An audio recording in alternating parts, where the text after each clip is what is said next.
Hello, IGN. My name is Jose Otero, and I'm here with Brian Altano. Wahoo. Wahoo. That was the most unenthusiastic wahoo I have ever heard from you. But we are here participating in IGN's big 125 Nintendo sort of Let's Plays. Yeah. We're looking back at a company that turns 125 years old this year in 2014. Or young. Years young. Yeah, or years young. But that's a long time, That's man. insane. The Wall Street Journal was 125 also this year. But they don't make video games. Nintendo does currently. And while it's true that for most of that history, they didn't make video games, we still want to look back at our favorite games that this company was responsible for making. And this is one of them. This is a huge highlight because this, ladies and gentlemen, is Super Mario RPG Legend of the Seven Stars. Oh, man. What a wonderful game this is. Yes, unique collaboration between Nintendo and Squaresoft. And it was the first Mario RPG title, pretty much. Yeah, for the most part. At least a dedicated role-playing game. Yeah, and this was a really awesome era, right? I mean, Mario was kind of flying high with fresh off of Super Mario World. The Super Nintendo was doing great. It was great, a huge system with everybody. Square was doing crazy stuff with the Final Fantasy franchise. Some would say making some of the best Final Fantasies ever made, and really cementing their knowledge and their ability to just nail an amazing RPG. And these things all came together at the same time for something that's, it's not a Super Mario platforming game, and it's not sort of as dark or as sort of deeply entrenched in story the same way your classic Final Fantasies are. But they met halfway and they made this amazing product in Super Mario RPG. And as you can see, it's got this really cool, really different sort of top-down 3/4 kind of isometric view. Yep, that's right. It's got some characters you've never seen. And it's got these sort of like pre-rendered graphics that we've never really seen Mario games do. And it's got, its own set of characters like Gino and Malo. Yeah, no Luigi. You're definitely saving Peach and you see Bowser. But I think you absolutely hit it on the head. At the time, in the 90s, Squaresoft was at the top of its game as far as the RPG genre went. Yeah. And there wasn't this big divide. Wow, look at that. Got Holy a little cow. Mode 7 Mario Kart action. Yeah, a little bit here. So we're just letting the attract mode roll at the beginning just to kind of give you a taste of everything here. But no, absolutely. This was sort of a huge deal. And right off the bat, Nintendo and Square sort of worked together to figure out, okay, well, Mario shouldn't hold a sword in an RPG. What can we make him? Oh, well, he uses hammers. Let's do that. Or, hey, let's base these abilities around platforming, like jumping. Even, oh my God, Birdo. Jesus Christ, I forgot. I forgot about all of this. Yeah, so weird. But this was pretty much the bomb when it came out. Absolutely. And for a lot of people, it was a big. Okay, I could watch this attract mode all day. Let's just jump in at this point. And so this. Again, this sort of set, we'll start a new game just to give you sort of a taste from the beginning if you haven't seen these before. And much like in the Zelda games, you have to name him by what his name is, I think. Oh, yeah. No, 100%. There's something wrong with you if you don't name him Mario. Yeah, but using the isometric design, let's go back to that for a second. They were smart in hiding secrets and things that you can find. Yeah. And there were visual sort of tricks to everything. But I will agree with Brian that the art style that they decided for this game hasn't really held up that well. Sort of like that hybrid, I want to say almost like that rotoscope look that Rare was doing, I feel, a little bit with Donkey Kong Country. Absolutely, where everything sort of looks like it's made out of clay. And, I would love to see this game remade. There's something an interesting thing about this game is that it's actually not very long. Yep. You can finish it in... God, I don't even know. Just a few hours. Not like 2 or 3, but you can probably see most of what this game has to offer in about 8 or 9 hours. Yep. Which is makes it perfect for a weekend. And another thing I really like about this game is it sort of starts off like your traditional Mario game. Bowser steals the princess, but that's not really the story of this game. That's actually just a part of it. Yeah. Because you end up sharing a common enemy with Bowser, and he joins your team. So yeah, you've got your classic RPG gameplay where you see a character and you approach them and you're put into a battle mode. But here it's very action-based. Now, something Jose's doing is kind of timing his attacks to hit these enemies at the right time, which gets further and further in the game when you start getting some of the platforming attacks. Jumping on them, you can equip boots, new hammers, you get new items. You get other members in your party, such as Bowser, Gino, who's this sort of like ninja-looking wizard guy made out of wood. I really like him. He's a really cool character. It's kind of a shame he hasn't really returned. He would have made a great assist trophy in something like Smash Brothers. Yeah. And this is the start of what went on to be, the Paper Mario franchise, the Mario and Luigi franchise, which, we've done some Let's Plays on those games too. It's really cool to see these ideas come together for the first time.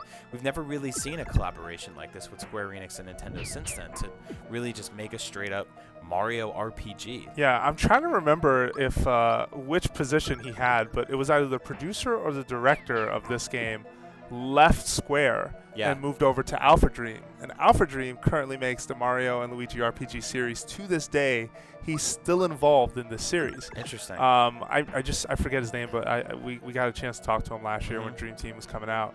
And that was kind of a big surprise to me. I was just like, holy cow, at least he's still a part of this series. And for the most part, after this game, the RPG ideas for Mario split in two, right? Like on one side, you had the Mario and Luigi RPG series, and then on the other side, you had Paper Mario. Yeah.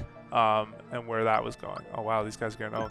And so, as Brian pointed out, it has an active system where if I specifically time when I'm about to get hit or when I hit them, you'll see that second punch happen. And you hear a sound, a chime. Yep. Notice something, though. We started the game. They don't mention any of that to you. No, they just throw you headfirst into an RPG. Yeah, you kind of figure it out as you're going along. Yeah, you'll figure it out. And in this case, it's actually then something they explain later. We're like, hey, did you know this was here? And I remember a friend at school when this game came out he got really good at that combo system. I was kind of not so good, especially when I got the hammer. It took me a little longer because once you get a different weapon, the timing changes just a hair, or at least the animation is different. Yeah. And there she is in peril. Yeah, you can sort of tell right off the bat this is a very interesting Mario game because within the first, 5 minutes, you've already got a Bowser battle, and you already got the princess hanging there, which usually you have to go through like hundreds of levels to get. And I don't think a lot of people really knew what they were getting into when this game first came out, which is what really fascinates me about it, because there were so many good ideas being thrown around by both these companies at the time. So to see them come together and make something like this that actually turned out to be very successful was really cool and very special for gamers at the time. So let's do a jump, a special move. The special moves based around like Mario's repertoire again.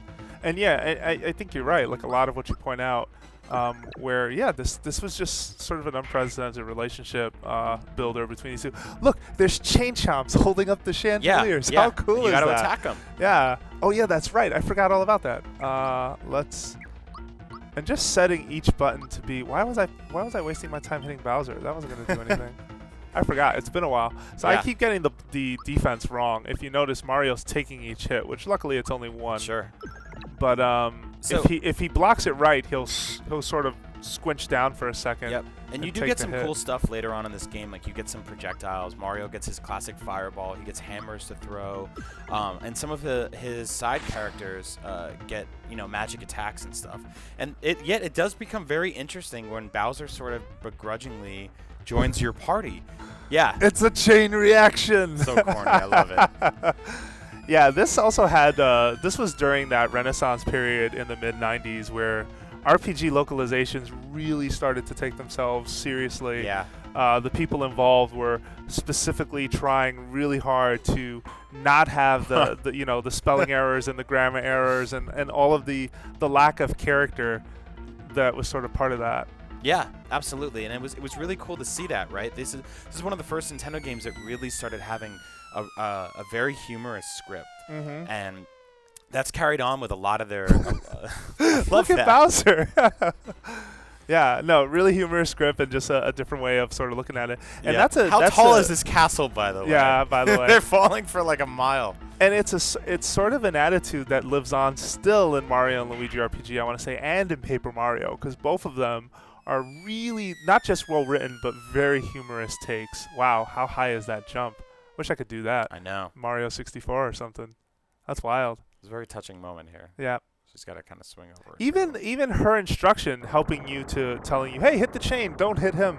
That's something that you saw in some Square RPGs, I want to say, around that time. And this was just one of the great collaborations and probably one of the biggest drop balls because since then you don't really see. Nintendo didn't really partner with Square to do them again. Alpha Dream was formed. They did one thing. Right. Paper Mario became another thing. I do kind of wish, and we've talked to the developer actually on Mario and Luigi Dream Team. We talked to Alpha Dream and just kind of mentioned, hey, it'd be great to bring this back. Yeah. Yeah, like there are fans out there who would love to see this stuff. And here we've got, this is the title screen, and it's basically this giant sword who is their new common enemy. He's a talking sword with angry eyebrows. Yeah, yep, I remember that. And this was a common. He's landed himself into Bowser's castle, which he's just like, get out of my house, dude. And I do Mario love goes this first. this overworld, by the way. Like, there's something. It's just such an incredibly charming game. And you get to see a lot of stuff that you don't really see in other games. Like, for example, here's we had a glimpse into Mario's house for one of the first times, where I presume he lives with Luigi. Yeah, there's no Luigi in this game at all, except for one tiny reference in a dreamland that you go to later on. Minor spoiler, but you do find a star. You're seeing all these wishing stars, like in this cloudy field, and one of them says, "I want to be big and strong, just like my brother Mario." Oh, that's right. You can't play as Luigi in this game. Yeah, he's not in this game, and at least to my knowledge, I remember him not being here. Yeah. But I remember that was kind of a localization thing too, because if you look at the Japanese translation, there is no Mario reference there at all. Which is interesting, because it's like there's a lot of really cool little nods in this game that I absolutely love. Tons of Mario characters show up. And you do get some really cool Easter eggs. Like, I remember the one part in particularly, you head under a staircase because it's got this sort of isometric MC Escher approach to a lot of the levels. Absolutely. Oh, this is great. And then Mario's silent treatment, because they turned Mario into a silent protagonist. Yeah. They fixed that later with the Alpha Dream games, where absolutely. You got sort of the enunciating in Italian. Yeah, so I mean, there are little cool Easter eggs all over the game. There's one in particularly where you walk into a section of a castle, you go into a stairwell, and you come out as 8-bit Mario. And he's sort of flat and flipping around. And to me, that's sort of the precursor to what went on to be the Paper Mario games and stuff. Like, I feel like they really took that art style. And it's cool to see this overworld, too, because we got glimpses of something like that in Super Mario World. And here, it's obviously very different. And yeah, you get to see us team up with Bowser for the first time. For sure. All right. But yeah. Well, we've kind of said enough for now about Super Mario RPG Legend of the Seven Stars. Thanks very much for watching, and for more Let's Plays for all these Nintendo games, make sure you keep it right here at IGN.